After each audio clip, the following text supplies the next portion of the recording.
जय हिंद दोस्तों। आइए देख लेते हैं बीएड थर्ड सेमेस्टर के पेपर नंबर फर्स्ट को। दोस्तों पेपर नंबर फर्स्ट आपका जो है समावेशी शिक्षा इंक्लूसिव एजुकेशन के अंतर्गत आज जो हम लोग वीडियो देखेंगे ये लेक्चर नंबर 15 होगा और टॉपिक आपका होगा अधिगम अक्षमता या अधिगम बाधित बालक।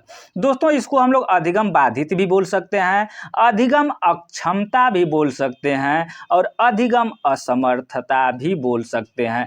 आप लोगों को कोई भी कंफ्यूजन नहीं होना चाहिए। इसका इंग्लिश आप लोग देखिएगा लर्निंग डिसेबिलिटी चिल्ड्रेन दिया होगा, यानी लर्निंग डिसेबिलिटी जहां भी दिया है वहां अधिगम अक्षमता, अधिगम बाधित या अधिगम असमर्थता आप समझ सकते हैं। तो आज का ये टॉपिक बहुत महत्वपूर्ण होगा दोस्तों। इसके पहले हम लोग विभिन्न दिव्यांगता पर हम लोगों ने विस्तृत जानकारी लिया, देखा, जिसके अंतर्गत हम लोग अगर कह सकते हैं कि 14 वीडियो, इसके पहले हम लोग 14 वीडियो देख चुके हैं जो कि विभिन्न टॉपिक पर सारे के सारे टॉपिक बहुत महत्वपूर्ण है। आज का टॉपिक आइए देखते हैं और अधिगम अक्षमता लर्निंग डिसेबिलिटी होता क्या है इसको हम लोग समझते हैं। तो दोस्तों समझने से पहले आपको यहाँ पर हेडिंग अगर अधिगम अक्षमता, अधिगम का मतलब हम लोग पहले भी देख चुके हैं, पिछले भी कक्षा में हम लोगों ने देखा कि अधिगम होता क्या है। अधिगम का अर्थ अगर देखा जाए तो लर्निंग, इंग्लिश शब्द में लर्निंग होता है और हम लोग शुरू से लेकर के जब बच्चे का जन्म होता है वहां से लेकर के मृत्यु तक कुछ ना कुछ सीखता है। लेकिन इस सीखने के क्रम में कुछ असमर्थता आ जाती है, बाधित आ जाती है, यानी जो हम सीखते हैं उसमें सीखने के क्रम में जो विभिन्न प्रकार की जो बाधाएं आती हैं उसे हम अगर देखा जाए तो कह सकते हैं कि अधिगम अक्षमता, यानी उसको हम सीखने में अक्षम है, सक्षम नहीं है। ठीक है, तो ये अधिगम अक्षमता अर्थ और परिभाषा के अंतर्गत देखें तो सीखने की क्षमता या योग्यता में कमी को अधिगम अक्षमता या लर्निंग डिसेबिलिटीज कहते हैं। मनोवैज्ञानिकों ने अधिगम अक्षमता के मुख्य रूप से 6 मुख्य विकारों का वर्णन किया है जो निम्नलिखित है। दोस्तों ये 6 हैं, लेकिन हम लोगों अगर देखें तो ये 4 मुख्य रूप से होता है, जिसमें कि आपका पहला हो गया, ठीक है, पहला हो गया डिसलेक्सिया। डिसलेक्सिया का मतलब हो गया कि पढ़ने में समस्या। दोस्तों आप लोगों ने देखा होगा कि कोई हमारा बच्चा है, ठीक है, और वो पढ़ने में उसको समस्या आ रही है तो वो डिसलेक्सिया के अंतर्गत आता है। और यहीं अगर देखा जाए तो सेकंड पॉइंट पर आपका है कि डिसग्राफिया। यहाँ डिसग्राफिया से मतलब, ग्राफ से मतलब आप समझेंगे, हो सकता है कि ये टेट आपको देखा जाए तो टेट में, सी टेट, सुपर टेट में भी इससे संबंधित एक क्वेश्चन जरूर पूछता है। तो पूछ देगा कि डिसलेक्सिया किससे संबंधित है, तो पढ़ने से संबंधित, यानी पठन विकार से संबंधित है। डिसग्राफिया किससे संबंधित है, तो डिसग्राफिया आपका लेखन कौशल, लेखन विकार से संबंधित है। और डिसकैलकुलिया किससे संबंधित है, तो कैलकुलेशन, कैलकुलेटर, इससे आप लोग करिएगा कि गणितीय अवधारणाओं से संबंधित विकार को हम लोग डिसकैलकुलिया बोलते हैं। और डिस्प्रैक्सिया अगर देखा जाए तो मोटर कौशल के विकास को प्रभावित करता है, यानी जब हम चलने फिरने में समस्या हमें होती है तो उसे हम लोग डिस्प्रैक्सिया बोलते हैं। तो दोस्तों यहाँ पर अगर हम बताना चाहें आपको तो यहाँ पर मुख्य रूप से अगर देखा जाए तो ये 2 और 3, इसी में से कोई एक ना एक क्वेश्चन आपसे पूछ दिया जाता है। ठीक है, तो इसको आप लोग ध्यान से देख लीजिएगा। इसके बाद देखिए, अब हम लोग देखेंगे कि अमेरिका, जो ये आपका कौशल है, अधिगम अक्षमता है, इसके परिभाषा को हम लोग देख लेते हैं। ठीक है, तो यहाँ पर परिभाषा देखने से पहले यहाँ पर हम लोग देखेंगे कि अमेरिका 1968 दिव्यांग की राष्ट्रीय सलाहकार समिति के अनुसार अधिगम अक्षमता की परिभाषा इस प्रकार से दी गई है। तो बालकों की विशिष्ट, दोस्तों बालकों की विशिष्ट अधिगम, बालकों की विशिष्ट अधिगम असमर्था बालक के द्वारा भाषा को सीखने और बोलने में मनोवैज्ञानिक प्रक्रिया में एक अथवा एक से अधिक सुचारू रूप से प्रणाली का कार्य न कर पाना होता है। इस प्रकार की कमियों का मुख्य आधार सुनने, बोलने, समझने, विचार करने, पढ़ने, लिखने, गणना करने तथा शब्दों के विभिन्न वर्तनी दोष करने में कमजोरी का पाया जाना होता है। इस प्रकार की असमर्था में शारीरिक बाधिता जैसे डायलेक्सिया अथवा असैसिया का विकसित होने की दशा में भी तात्पर्य है, जिसे इसमें सम्मिलित किया गया है। इसमें अधिगम संबंधी समस्याएं सम्मिलित नहीं है, जो मुख्यतः दृष्टि अधिगम, हाथ पैर, मानसिक मंदता, भावनात्मक विक्षोभ अथवा वातावरण समुचित ना होने के कारण होता है, ठीक है। यानी इसमें देखा जाए तो मुख्य रूप से जो दिया गया है ये दृष्टिबाधित और हाथ पर मानसिक मंदता ये सब इसमें नहीं रखा गया। अब देखेंगे हम लोग अधिगम असमर्थता के कारण। दोस्तों अधिगम अक्षमता के कारण, तो ये कौन कौन ऐसे कारण है जिसके कारण हमें अधिगम अक्षमता यानी जो बच्चे अधिगम अक्षम होते हैं, सीखने में अक्षम होते हैं, वो कैसे होते हैं, उसके क्या कारण है। तो दोस्तों इसके दो कारण हैं, ठीक है। एक देखा जाए तो अभी हम लोग आगे देखेंगे उस चीज़ को, लेकिन सबसे पहले हम लोग इसको देख लेते हैं। अधिगम अक्षमता अन्य प्रकार की अक्षमताओं जैसे कि संवेदी अक्षमता, मानसिक मंदता, गंभीर सांवेगिक विक्षोभ या सांस्कृतिक भिन्नता, अनुपयुक्तता और अपर्याप्त अनुदेशन के प्रभाव के कारण होता है, ठीक है। लेकिन ये दशाएं अधिगम अक्षमता को प्रत्यक्ष प्रभावित नहीं करती है। अधिगम अक्षमता के निम्नलिखित कारण होते हैं। तो अधिगम जो अक्षमता है दोस्तों, अधिगम जो अक्षमता है इसके निम्नलिखित कारण होते हैं। कौन कौन से होते हैं यहाँ पर देखेंगे हम लोग। तो ये पहला है आपका जैविक कारण, ठीक है, जैविक कारण, उसके बाद वंशानुगत कारण, उसके बाद वातावरणीय कारण। अधिगम अक्षमता यानी सीखने में समस्या हमें होती है तो किन किन कारणों से होती है, तो जैविक कारण, वंशानुगत कारण और वातावरणीय कारण, ये 3 कारण हैं जो जिसके कारण हम अधिगम अक्षम होते हैं, ठीक है। तो जैविक कारण के अंतर्गत अगर देखा जाए दोस्तों, तो अधिगम अक्षमता जैविक कारणों से होता है। ऐसा माना जाता है कि अधिगम अक्षमता केंद्रीय तंत्रिका तंत्र अपक्रिया के कारण होता है। परिणाम स्वरूप पीड़ित व्यक्ति का मस्तिष्क सुचारू रूप से कार्य नहीं कर पाता है, ठीक है। यानी मस्तिष्क में किसी कारणवश दिक्कत होता है जिसके कारण हमें ये आपका कौन सा होता है, जैविक कारण से लर्निंग डिसेबिलिटी होती है। अब वंशानुक्रम कारण के अंतर्गत देखा जाए तो वंशानुक्रम कारणों से भी बालक अधिगम अक्षमता के शिकार हो जाते हैं। खासकर पठन अक्षमता यानी जो वंशानुक्रम है, वंशानुक्रम का मतलब एक पीढ़ी से दूसरी पीढ़ी में जो आता है उसमें पठन अक्षमता, रीडिंग डिसेबिलिटी के मामले में यह अक्षरतः सत्य है। हॉलग्रेन 1950, आल्सन, वाइज, कानर्स, रैंक एंड पुलकर 1989 में जुड़वा बच्चों पर किए गए शोध अध्ययन में पाया गया कि जब एक समरूप जुड़वा बच्चा जब पठन अक्षमता से पीड़ित होता है तो उसका दूसरा जोड़ा भी पठन अक्षमताग्रस्त हो जाता है, ठीक है। तो ये शोध किनके द्वारा किया गया है, तो यहाँ आप लोग देख सकते हैं 1950 में आल्सन, वाइज, कानर्स, रैंक एंड पुलकर 1986 ने इन्होंने क्या किया कि एक जुड़वे बच्चे को लिया और एक जुड़वा जो बच्चे, 2 बच्चे हुए तो दोनों एक बच्चे में जो मानसिक विकार देखा गया यानी लर्निंग डिसेबिलिटी देखी गई तो वो डिसेबिलिटी दूसरे बच्चे में भी देखने के लिए मिला। इससे ये साबित होता है कि वंशानुगत लर्निंग डिसेबिलिटी चलती है, ठीक है। अब वातावरणीय का प्रभाव देखिए। वातावरणीय कारण के अंतर्गत कभी कभी वातावरणीय कारणों के चलते बालक अधिगम अक्षमता पीड़ित हो जाता है।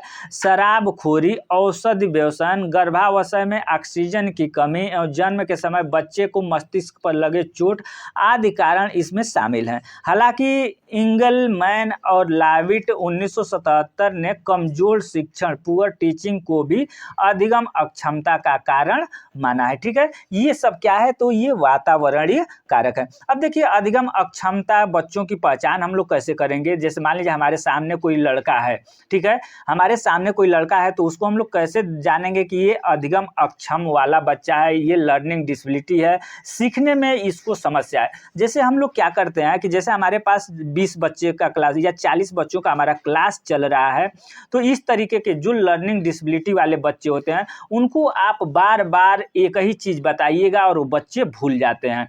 आप क को लिखने के लिए बताइए कि बेटा क ऐसे होता है, वो लड़का क को ऐसे लिख देगा, इस तरीके से लिख देगा, उल्टा लिख देगा। तो ये सब सारे विकार होते हैं, ठीक है।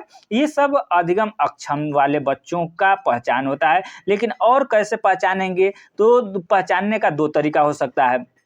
एक तो प्रैक्टिकली जैसे हम लोग देख करके पहचान जाएंगे, और एक होता है नॉन टीचिंग डिवाइस के माध्यम से, और एक होता है टीचिंग डिवाइस के माध्यम से। ठीक है, तो इसमें हम लोग दोनों देखेंगे। अधिगम असमर्थ बच्चों की पहचान अगर देखा जाए तो अधिगम असमर्थी की पहचान उतनी जल्दी नहीं हो पाती है। अधिगम असमर्थ बच्चे का सामान्य जीवन जीते हैं और इन्हें अपने दैनिक कार्यों में किसी भी प्रकार की कठिनाई का सामना नहीं करना पड़ता है। इन्हें केवल सोचने समझने लिखने व भाषा संबंधी कठिनाइयां होती हैं। ठीक है, इस प्रकार बच्चों की पहचान सामान्यतः परीक्षण रहित प्रविधियों, यानी कोई परीक्षण हम लोग नहीं करते हैं तो कैसे आखिर पहचानते हैं। मान लीजिए कि कोई परीक्षण हम नहीं करेंगे तो देख करके ही हमें पहचानना होगा, लेकिन देखना भी एक प्रकार का क्या होगा, एक परीक्षण होगा, क्योंकि हम उस बच्चे पर कोई ना कोई परीक्षण करेंगे, उसको देखेंगे, उसका अवलोकन करेंगे। ठीक है, अपनाकर की जा सकते हैं। जैसे परीक्षण रहित प्रविधियां कौन कौन से हैं, तो इस प्रकार के प्रविधियों में अधिगम अक्षमता पहचान हेतु हम निरीक्षण, साक्षात्कार, चेकलिस्ट व रेटिंग स्केल आदि तकनीकों का प्रयोग करते हैं। यद्यपि कुछ व्यवहारगत विशेषताओं का वर्णन इस प्रकार है जो अधिगम असमर्थ बालकों को सामान्य से भिन्न बनाती है। जैसे देखिए, देखने सोचने व समझने की योग्यता।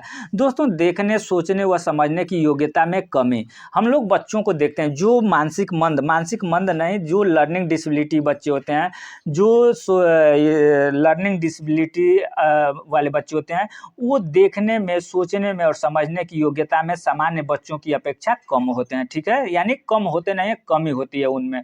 दूसरा है मौलिक अनुदेशों को समझने व याद रखने की अक्षमता होती है। ये दाएं बाएं, ऊपर व नीचे आदि के बोध की कठिनाइता का सामना करते हैं। ये एक कार्य से दूसरे कार्य को करने में कठिनाई पाते हैं। इसके अलावा आप लोग देखेंगे, ऐसे बालक थोड़े से परिवर्तन से परेशान हो जाते हैं। वे किसी एक बात पर स्थिर नहीं रहते हैं, प्रत्येक कार्य को तैयार हो जाते हैं लेकिन कर नहीं पाते हैं। 7वां नंबर पर, वे किसी भी कार्य को अधिक समय तक ध्यान पूर्वक नहीं कर सकते तथा उनका ध्यान इधर उधर भटकता रहता है। अमूर्त प्रत्ययों को समझने में बहुत कठिनाई का सामना करते हैं। इसके साथ 9वां नंबर पर हम लोग देखेंगे कि इनके पास सामान्यतः सीमित शब्द व अंक होते हैं। ठीक है, उसके बाद 10 नंबर पर हम लोग देखेंगे कि ये सामान्यतः से ज़्यादा उत्तेजित होते हैं। ये कक्षा में थोड़े समय भी शांत नहीं बैठ सकते हैं। इनको पहचानने के लिए अगर प्रत्यक्ष रूप से देखा जाए तो ये सब कारण है। ठीक है, उसके बाद देखेंगे कि विद्यालय में तथा कक्षा कार्य में इनकी क्रियाएं निम्न स्तर की होती है। अब देखिए, इसके बाद हम लोग देखेंगे परीक्षा युक्त प्रविधियां। अभी तो था कि क्लास में हम लोग देख करके इन बच्चे में क्या क्या गुण होते हैं, क्या क्या अवगुण होते हैं, उसको देख करके हम लोग पहचान सकते हैं। लेकिन अगर हमारे पास कोई बच्चा आ जाता है, उसको कौन से परीक्षण, कौन ऐसा टेस्टिंग डिवाइस है, डिवाइस के माध्यम से कैसे हम पहचान करेंगे। तो दोस्तों, यहाँ पर हम लोग देखेंगे थोड़ा सा विभिन्न प्रकार की परीक्षण युक्त प्रविधियों द्वारा अधिगम असमर्थ बच्चों की पहचान की जाती है। इस प्रकार की प्रविधियों द्वारा गणित व भाषा संबंधी नेत्रों में आने वाली कठिनाइयों का निदान किया जाता है। यदि बच्चों की अधिगम संबंधी कठिनाइयों का समय से निदान नहीं किया जाए तो बच्चों को स्कूल में असफलता का सामना करना पड़ता है। प्राथमिक व माध्यमिक स्तर पर अधिगम असमर्थ बच्चों को पहचानना आसान होता है, क्योंकि इस स्तर पर विभिन्न प्रकार के उपकरणों की उपलब्धता, अध्यापक निरीक्षण व उपलब्धि सूचकांक आदि प्रयोग किए जा सकते हैं। अतः इस प्रकार की प्रविधियों में से सभी प्रकार के परीक्षण शामिल किए जा सकते हैं, जिनका औपचारिक रूप से प्रयोग अधिगम अक्षमता के मापन हेतु वैसे ही किया जाता है जैसे कि बुद्धि परीक्षण का बुद्धि मापन हेतु किया जाता है। दोस्तों, बुद्धि मापन के लिए पजल्स होता है, जैसे पजल्स होते हैं, उसको ये होता है कि आपको 5 मिनट में आपको ये पजल्स सेट कर देना है। लेकिन जो सामान्य तीव्र बुद्धि वाले बच्चे होते हैं, वो पजल्स को उठा करके जल्दी 5 मिनट के अंदर सेट कर देते हैं। लेकिन अगर मंद बुद्धि का बच्चा होता है तो उस पजल्स को सेट करने में बहुत टाइम लेता है, यार नहीं कर पाता है।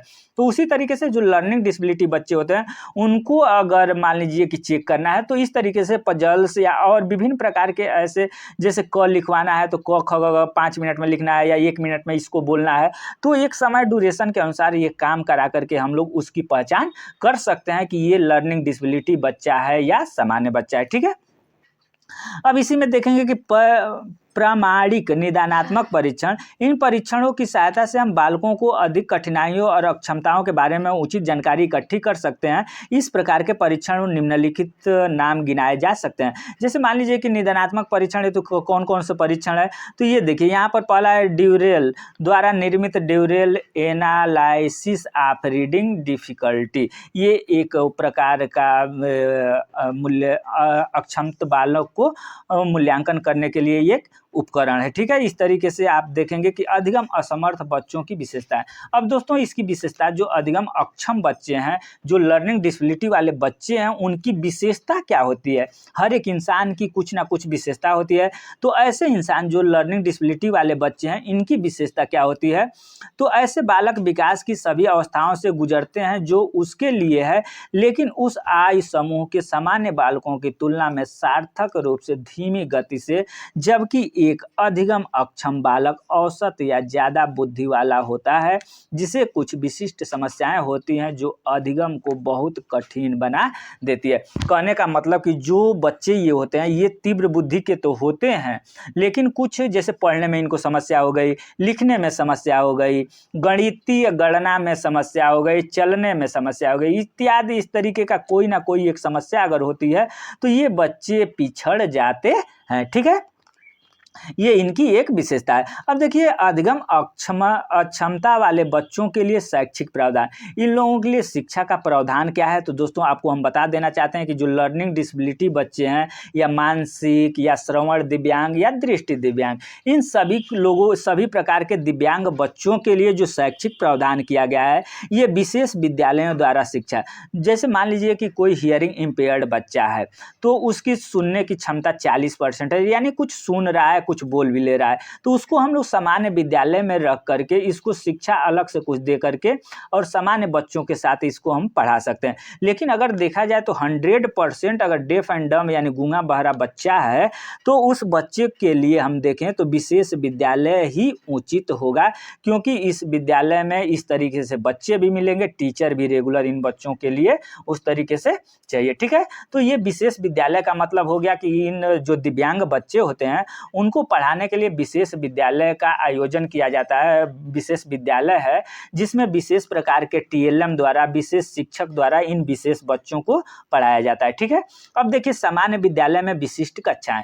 दोस्तों सामान्य विद्यालय जो होता है, हम लोग जिस विद्यालय में पढ़ते हैं, जो सरकारी हो या प्राइवेट विद्यालय हो, जिसमें हम लोग सामान्य बच्चे जाते हैं पढ़ने के लिए, उसी विद्यालय में इन बच्चों को, जो दिव्यांग बच्चे हैं, इन बच्चों को भी पढ़ाया जाता है और अलग से कुछ कक्षाएं इनको दे दिया जाता है। ठीक है, जैसे मान लीजिए कि गूंगा बहरा यानी श्रवण दिव्यांग बच्चा हो गया, तो ये क्लास में सामान्य बच्चों के साथ तो पढ़ेगा, लेकिन अलग से कुछ एक आध घंटे इसको स्पीच थेरेपी या अलग से कुछ विशेष शिक्षा इन बच्चों को दे दी जाती है।